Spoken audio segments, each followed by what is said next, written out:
Mon prochain invité, je ne sais pas si vous pouvez l'apercevoir, il mouille tellement à l'extérieur qu'il a peur il a peur qu'il pleuve à l'intérieur aussi. Oui, puis Michel, moi je dis toujours que la météo c'est fédéral, mais aujourd'hui elle est provinciale. Oui. Maman Frédéric, bonjour. Bon matin. Non, mais il pleut-tu? Oui, non, mais c'est vrai. Mais en fait, ça va faire du bien parce que ça faisait quand même quelques jours, en fait, quelques semaines même qu'on n'avait pas eu des quantités de pluie importantes, mais là, bon. Il annonce très beau pour la fin de semaine.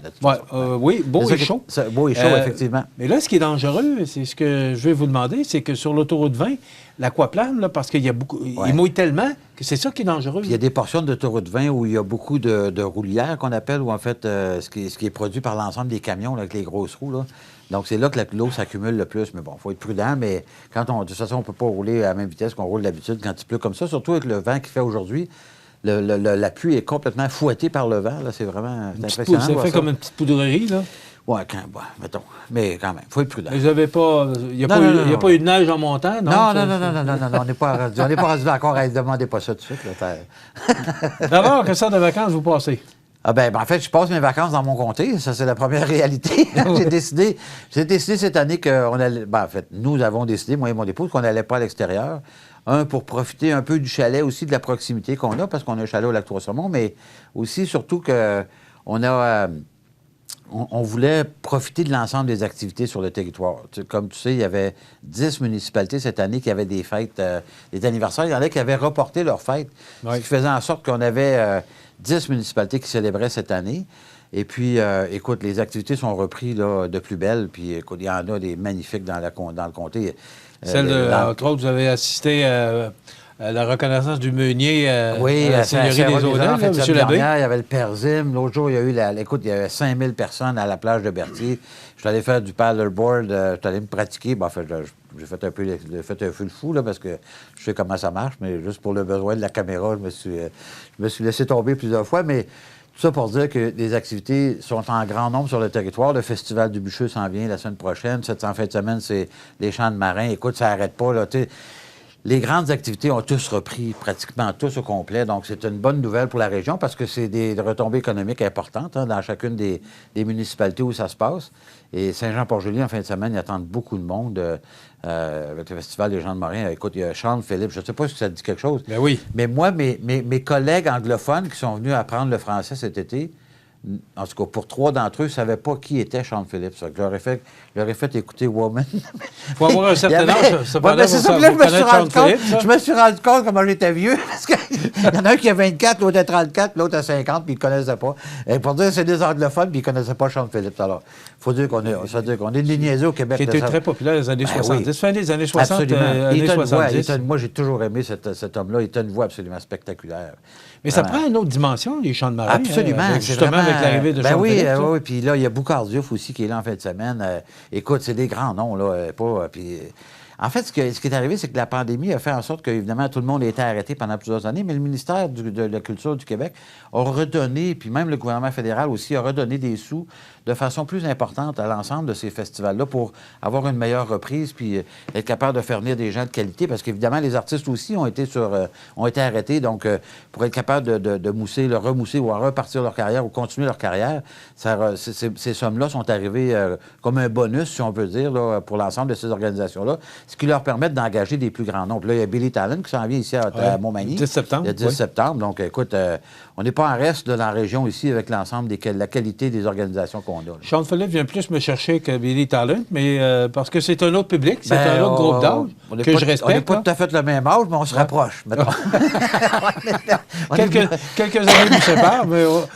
moi, Billy Talent, je ne le connais pas, mais bon, j'imagine que j'ai déjà entendu leurs chansons, mais bon, je les associe. Et la vente de billets va très bien, alors, à l'Aréna de Montmagny en plus. Oui, tant mieux, je suis content. Mais moi, je n'y serai pas, malheureusement, le 10 septembre. Écoute, le 10 septembre, je pense qu'il y aurait comme 25 événements où j'aurais pu aller, mais je vais être à Ottawa pour la nomination de notre nouveau chef, bien sûr, qui, en espérant, sera Jean Charest.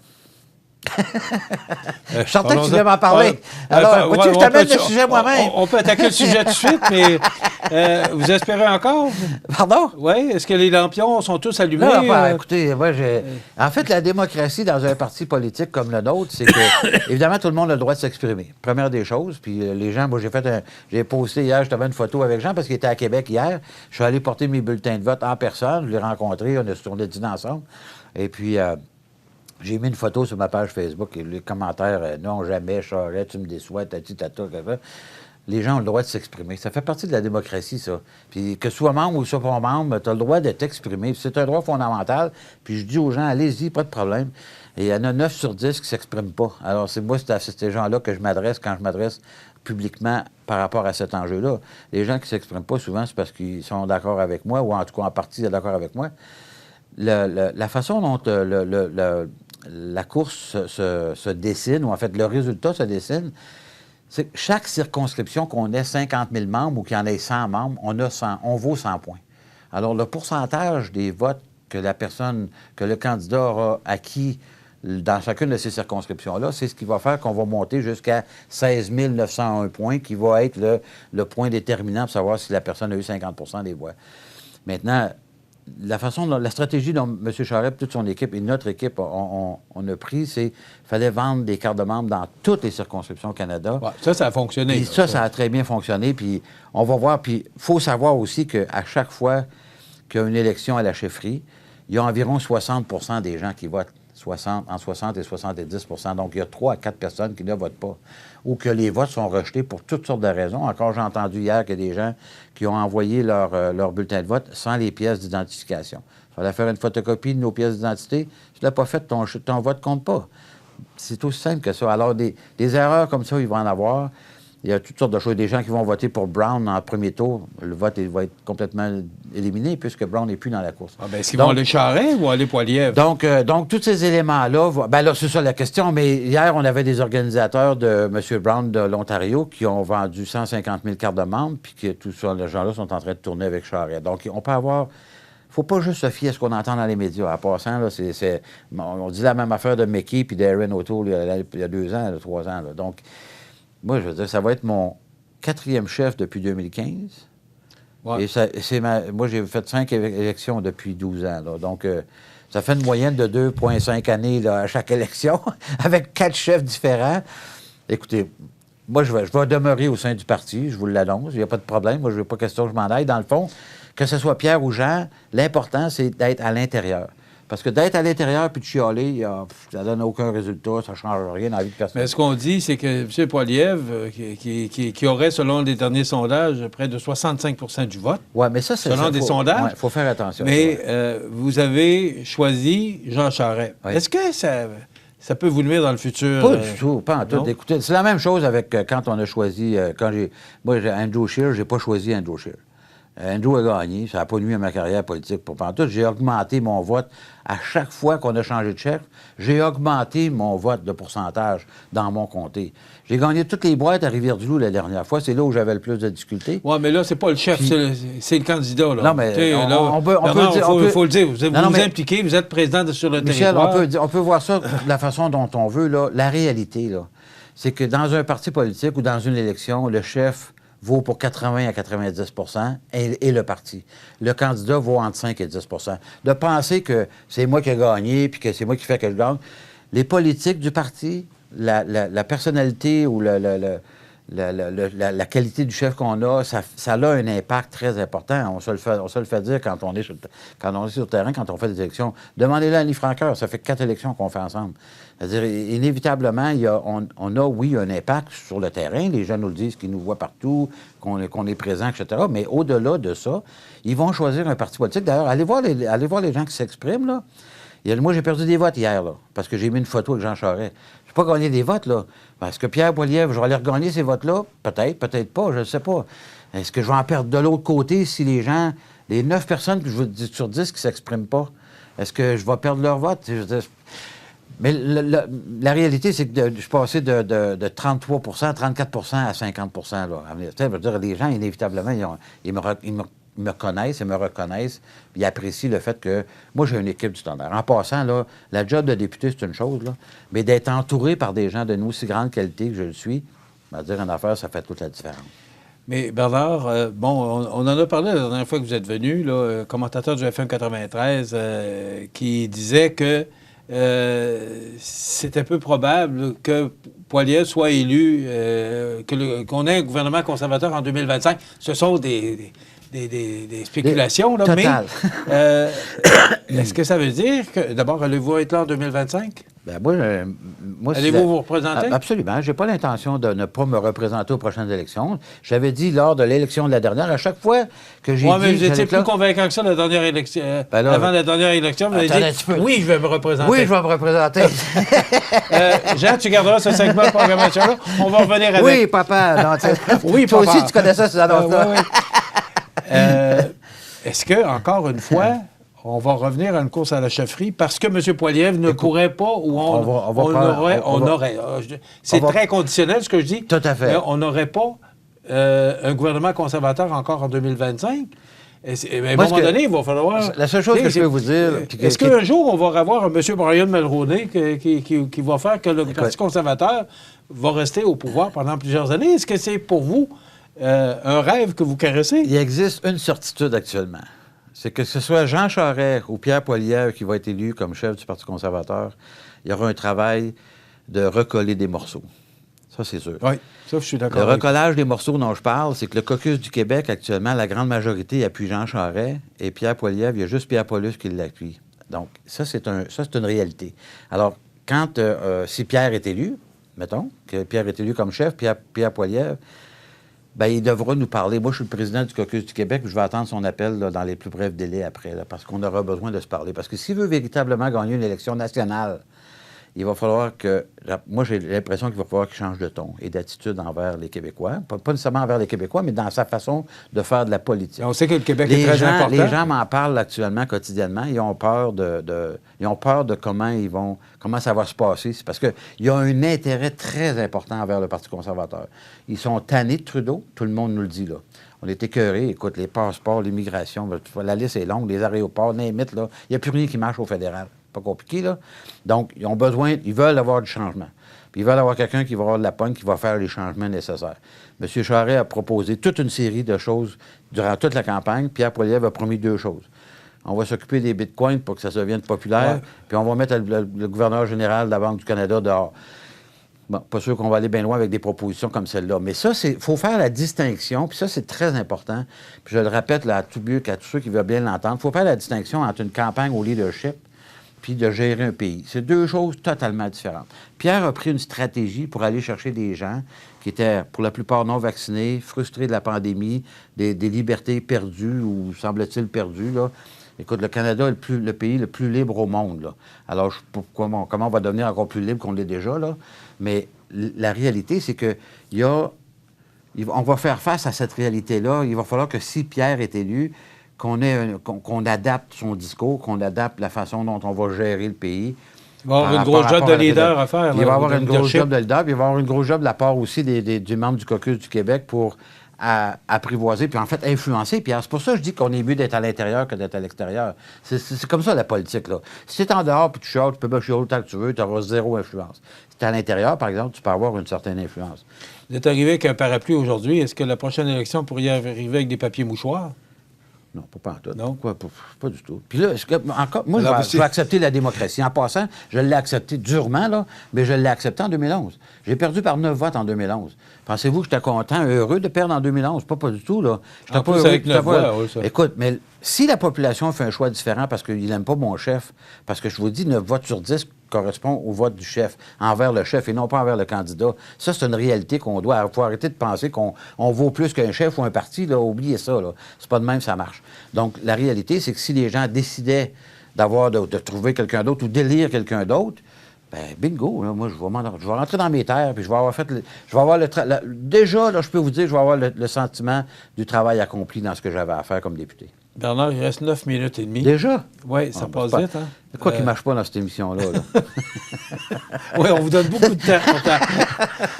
Il y a 2 sujets avec vous que je voudrais parler. Le rendez-vous à faire. Oui. Mais, non, on va y revenir. Oui. Mais le redécoupage. Oui. Bon, on a vu la sortie de Jacques Gourde, pas très heureux de la situation. Non. Bon, et ça se fait dans en fait, il y a rarement des gens qui sont heureux dans ces situations-là. Oui. La réalité, c'est que la population canadienne augmente. On a besoin de plus de députés dans les régions urbaines, pas dans les régions rurales, même si c'est l'inverse. Il y a une surpopulation dans les régions urbaines par rapport aux rurales. Donc, il doit y avoir un découpage. Les arguments qu'on a eus il y a 10 ans passés, puis il y a 20 ans passés, concernant la Gaspésie, puis le Bas-Saint-Laurent, etc., ce sont les mêmes arguments qu'on a aujourd'hui. Est-ce que les commissaires vont les retenir? Je ne le sais pas. Mais une chose est certaine, c'est que moi, je suis prêt entre l'arbre et l'écorce. Je l'ai dit de façon très transparente avec mes collègues bloquistes. Je suis solidaire avec eux parce que je pense qu'on doit conserver le statu quo. Mais si on conserve le statu quo là, puis qu'on n'enlève pas la circonscription de Matane, il va falloir qu'il y ait une autre circonscription qui disparaisse. Et elle risque d'être dans le centre du Québec, puis ça risque d'être un conservateur. Donc, moi, oui, je suis d'accord, je suis solidaire avec eux autres, puis que je pense que la représentativité... Moi, l'aspect sur lequel on va déposer un mémoire, en fait, je vais aller m'exprimer là, devant la commission le 9 septembre à Rivière-du-Loup. Il y a 2 choses. 1, c'est le redécoupage. 2, c'est le non.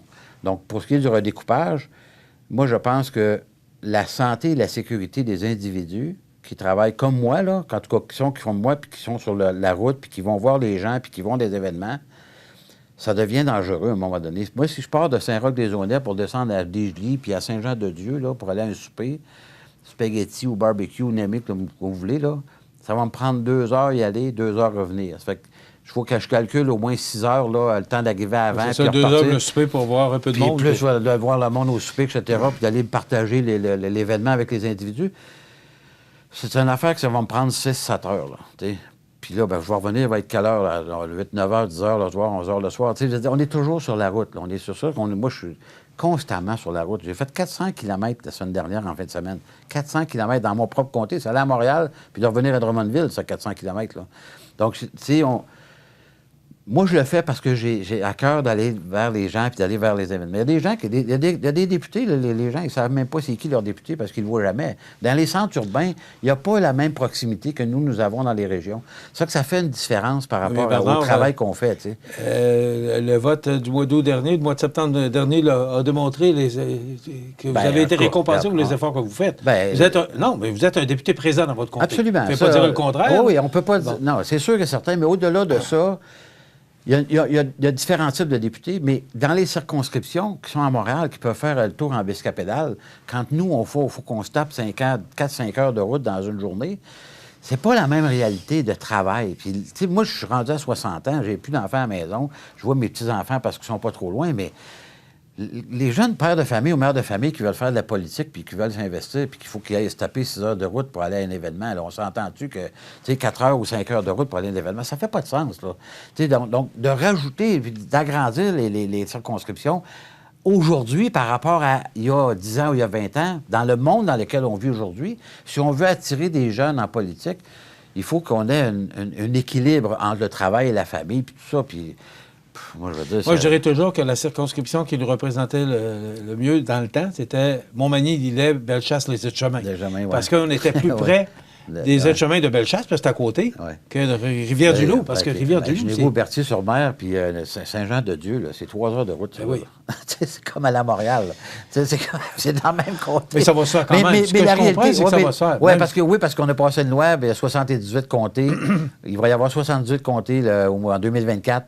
Et on va en avoir un plus dans le nord de Montréal, puis il va en avoir un qui va être disparu ailleurs au Québec. Est-ce qu'il va être dans le Bas-Saint-Laurent ou en Chaudière-Appalaches? J'en ai pas d'idée, mais il va en avoir un qui va disparaître, c'est sûr et certain. Et qu'est-ce qui arrive avec le candidat? Le candidat, elle va se représenter ailleurs. Si elle va se présenter... Mais Jacques Gourde ne peut pas aller se présenter dans Rivière-du-Loup? Non, je comprends, mais par exemple, si Christina Michaud... Pardon, si Matane disparaissait puis Christina Michaud se plantait à Gaspésie, c'est sûr qu'elle va battre Mme Leboutillier, là. Il y a des grosses chances parce que Mme Leboutillier gagne par des très faibles marges contre le Bloc, puis c'est pas des candidats qui sont nécessairement très connus. Christina Michaud a fait une super bonne job, là, puis elle est bloquiste. Puis je suis pas en train de... J'ai envoyé des fleurs parce qu'elle est vraiment très, très bonne. C'est une fille qui a beaucoup de talent. Bon, Son seul défaut, c'est qu'elle est bloquiste, mais à part de ça, elle a vraiment tout ce qu'il faut pour être une bonne députée. Son seul défaut est bloqué. Là, il reste pas, c'est ça, il reste 4 minutes et demie. Bien, 4 minutes parce qu'il faut se garder 30 secondes pour terminer. Ça va comment pour le rendez-vous à faire 2022? Ça va super bien. Écoutez, on est en train de monter toute une série de conférences, d'ateliers, des masterclass qu'on appelle. C'est des petits groupes qui vont être réunis avec des experts, avec des gens qui sont spécialisés dans leur domaine. Donc, évidemment, on va parler d'employabilité, de manque de main-d'œuvre, de tout ce qui touche l'économie actuellement, le financement, l'immigration, etc. Donc, on espère et on souhaite que les gens vont comprendre que ce rendez-vous-là va être un rendez-vous majeur et qu'il faut absolument que les gens viennent, pour prendre un kiosque. Il y en a 75 places. Il y en a déjà parti pas mal, là, mais il y a de la place pour encore beaucoup de kiosques, beaucoup de gens. Ce qu'on veut, c'est que de Rivière-du-Loup à Montmagny, puis c'est ça le principe de base de ce salon-là, en fait, de ce rendez-vous d'affaires, c'est qu'on apprenne à se connaître. Parce que moi, je le vis là, quotidiennement depuis 8 ans, là. Les gens ne se connaissent pas entre Montmagny et Rivière-du-Loup. Et pourtant, on est un territoire très, très homogène en termes de développement économique. On a des superbes entreprises. D'ailleurs, Alstom, Premier Tech, Maison La Prise ici à Montmagny, puis Rousseau Métal sont mes partenaires majeurs qui m'ont aidé à financer l'événement. Parce que l'événement, il est déjà financé. C'est pas une question de réussite financière, là. On a déjà, avec ce qu'on a, on va déjà tout payer nos dépenses. La réalité, c'est ce qu'on veut, c'est de... Bon, évidemment, les chambres de commerce sont aussi partenaires de l'événement. On veut retourner les sommes qui vont arriver ou qui vont rester par la suite aux chambres de commerce pour assurer leur viabilité à long terme. Mais surtout que les gens viennent profiter pour, parler d'eux-mêmes, de faire découvrir qui ils sont par le biais des kiosques qu'il va y avoir, mais aussi de faire des mariages d'affaires. Vous savez, ça fait 2 ans et demi qu'on ne s'est pas vu, qu'on est dans notre petit coin, chacun notre bord. Il y a des gens qui ont fait beaucoup d'investissements, ils ont fait plein de projets. Il y en a d'autres qui s'en viennent, d'ailleurs, des gros projets qui s'en viennent dans la région de Montmagny. Moi, je suis comme en amont, là, j'ai essayé les projets qui s'en viennent. Il y a des gros investissements privés qui s'en viennent. Donc, tous ces éléments-là ont besoin d'être discutés, ont besoin d'être parlés. Moi, je veux réunir les 150 plus grandes entreprises de mon comté à un même repas, le jeudi soir, le souper. On va avoir des conférenciers de très haut niveau au Québec. On n'a pas annoncé nos conférenciers encore. On est en train de ficeler ça, là, mais des très grands noms qui vont être présents sur place. Donc, préparez-vous là, à acheter vos billets. Le site web rendez-vous-affaires.ca est déjà disponible. Les gens peuvent aller réserver leur kiosque. Tout se fait en ligne. Tout va être acheté directement en ligne. Ça passe par l'administration de la Chambre de commerce de Kamouraska-Lillet, parce que moi, je ne peux pas faire des factures, parce qu'autrement, les paiements seraient allés au gouvernement du Canada. C'est pas ça que je voulais qu'il arrive, là. Donc, je me suis allié avec la Chambre de commerce de Kamouraska-Lillet pour ça. Mais je pense qu'il faut que les gens comprennent qu'on a intérêt à faire découvrir qui nous sommes. Ça fait 2 ans et demi encore, je le répète, qu'on ne s'est pas vu, qu'on n'a pas eu l'occasion de se parler. Là, on va avoir 4 repas pour le faire. Il va y avoir des conférences durant les repas. Il y a des repas tous les soirs? Il y a des repas. En fait, il y a un repas le jeudi midi, il y a un repas le jeudi soir, il y a un déjeuner le vendredi matin, puis le dîner le vendredi midi, avec des conférenciers de très haut niveau à chacun des repas. Puis entre les repas, il va y avoir des conférences et des formations qui vont être données, entre autres, pour l'immigration et pour la recherche d'employés. Bon, évidemment, écoute, on vit tous le même problème actuellement. Donc, il faut qu'on s'en parle. Il y a des projets actuellement de faire une banque sur Internet d'employés pour que les gens puissent les partager entre les entreprises. Quand je vous dis qu'il y a plein de choses qui sont en ébullition actuellement, là, écoute, il va se parler de beaucoup de choses lors de ce salon-là. Ça va être extrêmement intéressant. Quelle date, Bernard? C'est le 13 et 14 octobre. C'est ouvert à toute la population. Ça ne coûte rien pour venir visiter le salon. Ça ne coûte rien pour venir à l'ensemble des conférences. Ça va coûter quelque chose pour venir au repas. Mais pour les autres conférences, ça ne coûte rien. On veut rendre ça accessible au plus grand nombre. Et la rentrée parlementaire est le 19 septembre. Le 19 septembre. Quelques jours après, mais j'espère que vous viendrez nous parler de l'élection de votre chef. Oui, on a un caucus le 13 et 14. Alors, à Ottawa. Donc, il va falloir qu'on se parle peut-être à distance là, après l'élection du chef. Là. Merci beaucoup d'avoir été avec nous. C'est toujours très intéressant. Il reste 24 secondes. Oui. Il mouille encore. C'est ça. N'ayez crainte. Ici, ouais, la toiture a été refaite, alors on est correct. Merci beaucoup, Bernard. On se retrouve au mois de septembre. Oui, absolument. Soit un peu avant ou après. Oui, bien, je vais revenir parce qu'on va reparler de l'événement encore. OK.